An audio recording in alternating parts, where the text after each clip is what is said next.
Welcome to our channel. இன்றைக்கி நம்ம என்ன வீடியோ பார்க்க போகிறோன்னா பாயாசம் ரெசிபி. அதை எப்படி செய்கிறதுன்னு வாங்க வீடியோக்குள்ளே போய் பார்க்கலாம். ஃபர்ஸ்ட் குக்கரில் ஒரு ஸ்பூன் நெய் சேர்த்துக்கலாம். நெய் நல்லா சூடானதுக்கப்புறம் ஒரு கப் ஜவ்வரிசி சேர்த்துக்கலாம்.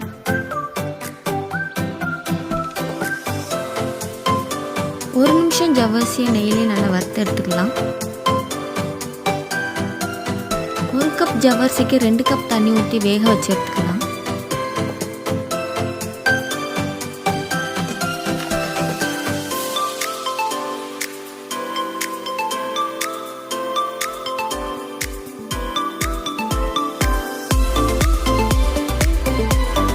இன்னொரு பேனில் ஒரு ஸ்பூன் நெய் ஊற்றி அதில் சேமியாவை வறுத்து எடுத்துக்கலாம். சேமியா நல்லா கலர் சேஞ்ச் ஆகும்போது எடுத்துடலாம். இப்போ பாருங்கள், ஜவ்வரிசி நல்லா வந்துடுச்சு. இப்போ இதில் நம்ம பால் சேர்த்துக்கலாம். ஒரு கப் பாலாக காய்ச்சி வச்சுருக்கேன், அதை நான் இப்போ சேர்த்துக்கிறேன்.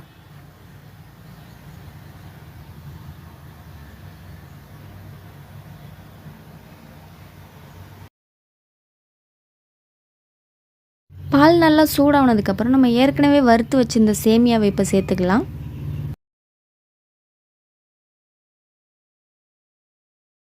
சேமியா சேர்த்ததுக்கப்புறம் கட்டி இல்லாமல் அதை கிளறிக்கலாம். ஒரு 5 நிமிஷம் வேக வச்சுக்கலாம். பாயாசம் கட்டியாக இருந்த மாதிரி இருந்துச்சுன்னா ஒரு கப் தண்ணி சேர்த்துக்கோங்க.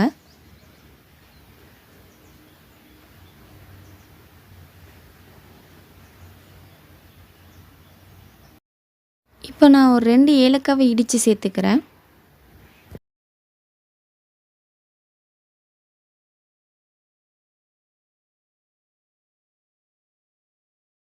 ஒரு கப் ஜவ்வரிசிக்கு 1 கப் சர்க்கரை சேர்த்துக்கலாம்.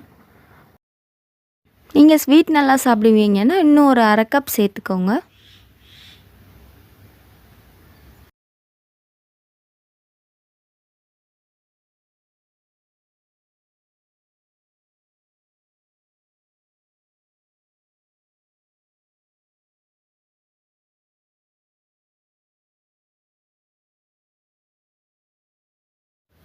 இப்போ நான் முந்திரியும் கிஸ்மிஸ் பழமும் நெய்யில் வறுத்து வச்சுருக்கேன், அதை சேர்த்துக்கிறேன்.